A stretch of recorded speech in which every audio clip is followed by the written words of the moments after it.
Okay, so we've mounted the loops on 4 meters of decorator pole.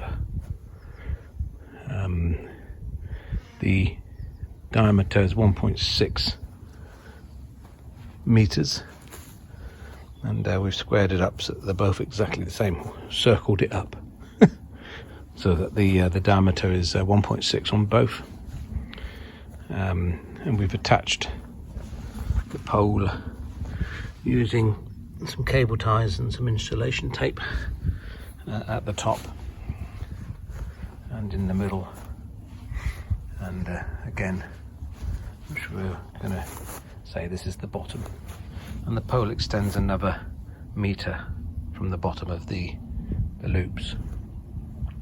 And the idea of that is I'll put it in another pole which is slightly smaller diameter, with a pin or peg through it to hold it up, and we'll have it about 1.5 meters above the ground to the bottom of the bottom loop. Okay, so the next job really is to connect the two loops together, to put the loops in parallel, and we'll do that at this point here, which is where the capacitor is going to connect.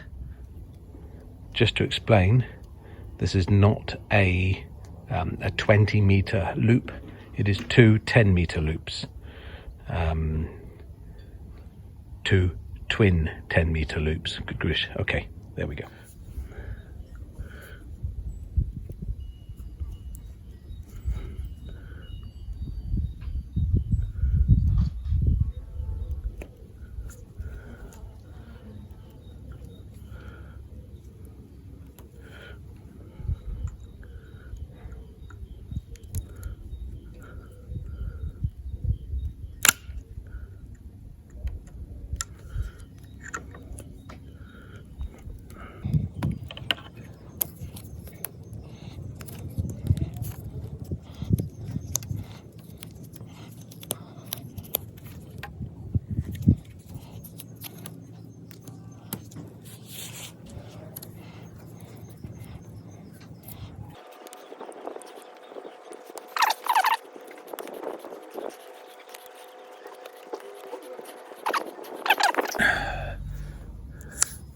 I'll use some heat shrink on this when I've finished, but for now let's just bind these as one.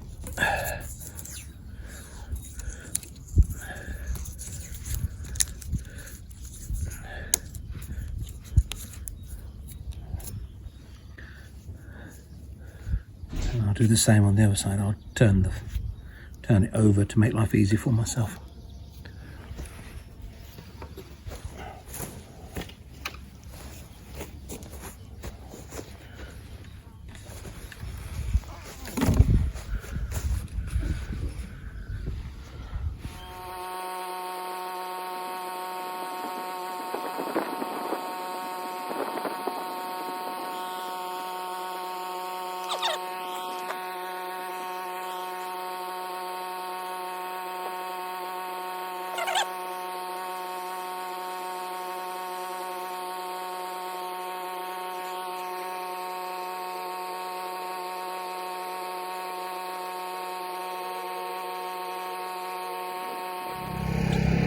This is a 125 watt soldering iron, by the way, and it's definitely hot enough to do the job, but I've got an ever so gentle breeze out here and it's taking the heat away from the soldering iron, but we're persistent, and it's doing what I need it to do. And I've definitely got a good electrical connection. There's no two ways about it. Very good electrical connection. And we'll do the same on the other side.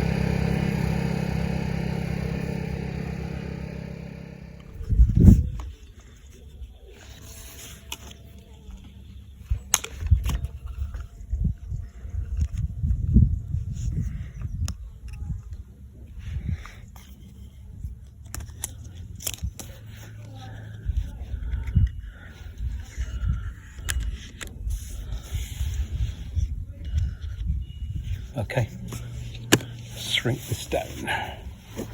Outside I have to use a blowtorch. using blowtorches. Okay, so we have blowtorched our heat shrink to get it all nice and neat. And now what we're going to do is put the capacitor on. Now you've probably seen this capacitor from the previous video, and I think it will probably fit quite nicely there. But what I'll do is I'll connect up the cables first and see what's a good position.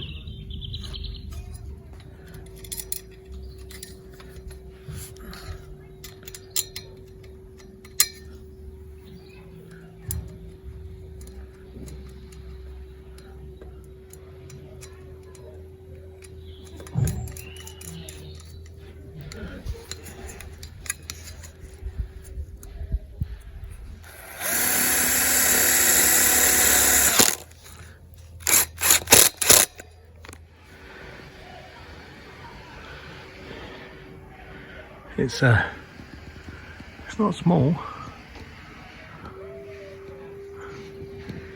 Sensible.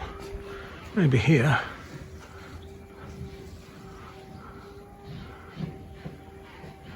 So it's standing maybe 5 meters tall at the moment. 4 meters tall, 5 meters tall. Capacitor there. There's no coupling loop yet, so that's the next job. Hurrah! Back in the kitchen! Right, okay.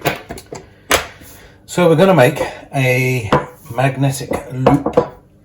This is the coupling loop, okay? Now convention says it needs to be 20% or 1/5 of the diameter or the circumference of the main magnetic loop. So being that the loop that we've just built is 10 meters in circumference, 1.6 meters in diameter, and because it's a twin, I'm torn between using 10% and the proper 20%. So I'm going to start with a 20% loop because electrically it is 10 meters in circumference, even though the diameter says it's only 5 meters. So I'm going to go with the convention and do a 20% loop and to see if it works. So 20% of 10 is 2, obviously. So I have 2 meters of a slightly smaller diameter helix. I've chosen this because obviously it's got a solid shield, which means that it should couple nicely. I've also managed to blag a IP56 rated box and a couple of I forgot what they're called now, flanges to put it on. So I'm going to build it in the box and put an SO259 on the top so that I can connect coax to it. So and then I can move it from wherever. It's going to be quite a nice construction. So bear with me and let's build it. Okay, so enable me to get the flange on the same place on both sides. I've made a little template up to fit over the top. So here we go, basically. Very, very simple. So that's that side. Turn it over, get the same spot. There you go. Easy. Right, let's get them drilled.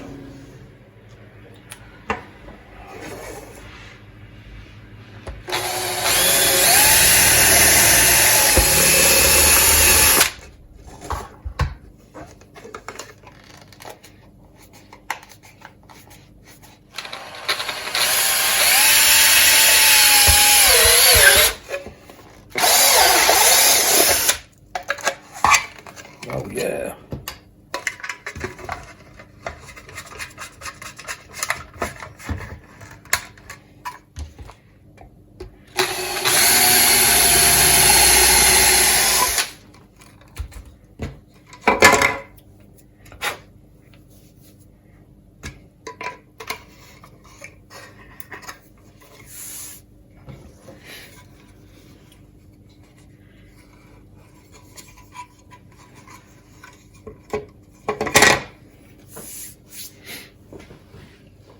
Okay, so I've cleaned up. So what have I got? I've got 2 flanges, or I don't know, isolator connecting thingies. I've got an SO239, and obviously this waterproof box. So what I need to do is feed my coax into the flanges. But before I do that, I'm going to just take a small cutting off the end of each.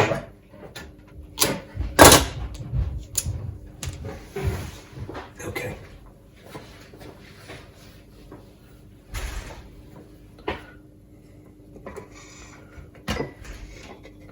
Oh, this should be fun.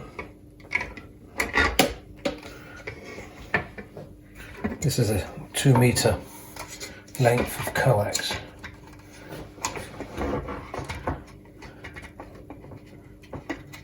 Okay.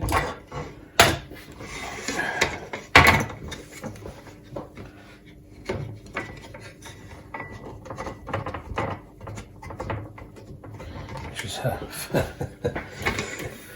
going in quite nicely, actually.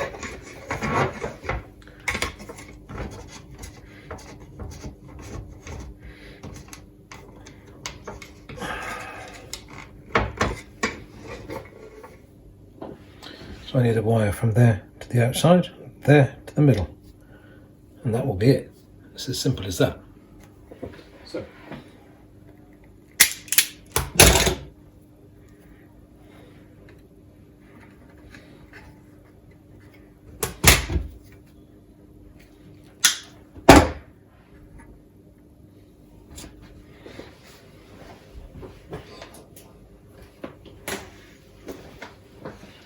I'm using a rather oversized soldering iron for this, mainly because I couldn't be asked to warm up 2, but it will do the job as long as I'm relatively quick. I won't burn it too much.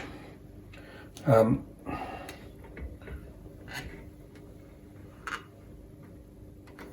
we go.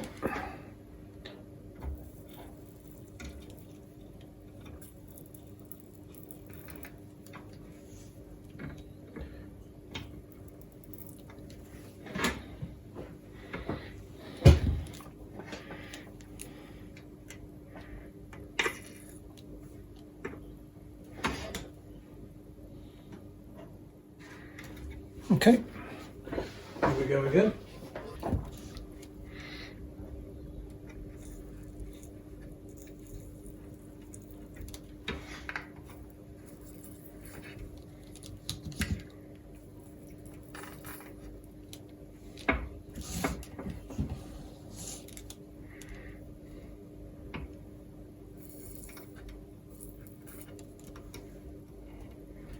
It's nice when you've got a nice, strong, powerful soldering iron.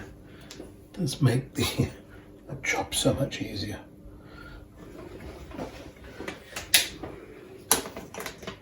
Thing to do now is put the lid on.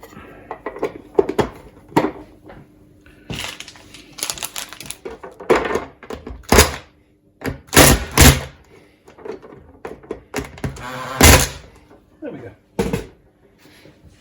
Right, let's get it on. Okay, so we have put the loop on. I forgot to film. I had to remove 38 centimeters of the loop, so she's now 1 meter 62 in in length, which is strangely enough about the same as the circumference of the loop, or the main loop. So that might be worth a thought.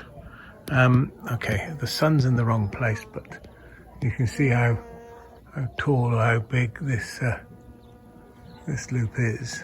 I've put a bit of aquarium tube in to help me tune the capacitor, because at the moment it's too high, I can't reach it, even on a step ladder. So the aquarium tube is helping me do that. And as we come down, anyway, so I have managed to get it to be resonant on the 40 meter band at the moment. If I fully mesh the capacitor, I am just above the 80 meter band by about half a megahertz. So I need to add a few more plates or a bit of capacitance to it. I might use a doorknob or something. Yeah, so let's have a look at the SWR. My trusty old MFJ.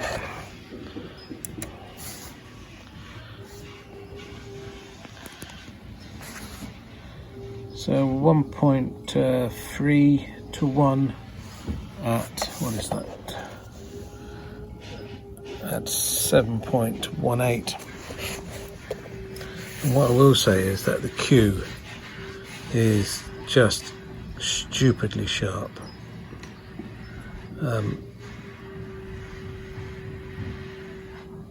Coming down, as you can see, and I've gone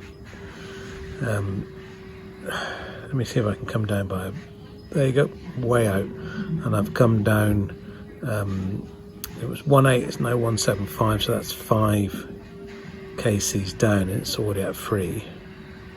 And if I go 3 kcs up from 180, is at 2, and if I go a little bit more, it'll be at 3 or 5. So you see it's incredibly sharp, which means the loop is in, well, hopefully that means the loop is efficient. But what I'm going to do is I'm going to connect it up now to the Kenwood and see well, see how sensitive and how noisy it is.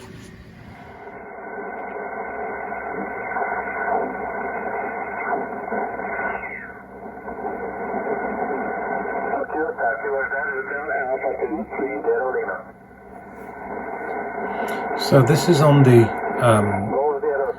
figure of 8. Let me just put it across to the standard one.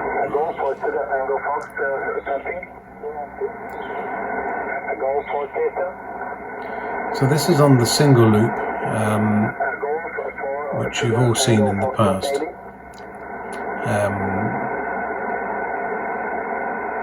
It's in a different part of the garden, so that might be the reason, but I'm not seeing much difference between them, to be honest.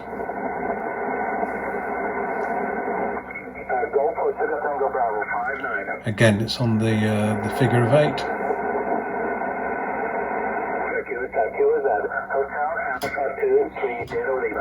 And now it's on the standard large loop, twin loop.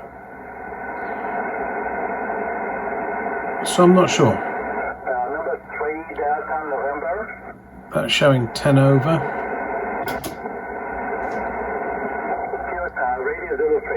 And that's showing 10 over. So not sure it's worth all the extra effort to for the gain. Maybe the twin loops don't work. I'm not sure.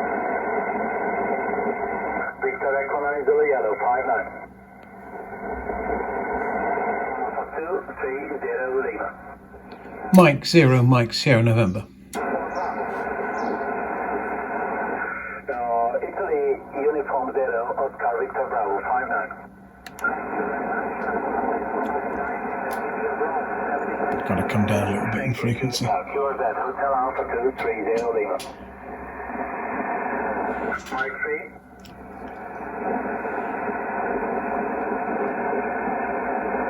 Okay, M3, I need your suffix, please.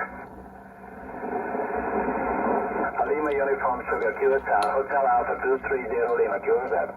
Mike 0, Mike Sierra November. Mike 0, Mike Sugar Nancy 59. Thank you, 59 also, Mike 0, Mike Sierra November. Thank you, QSR QSR.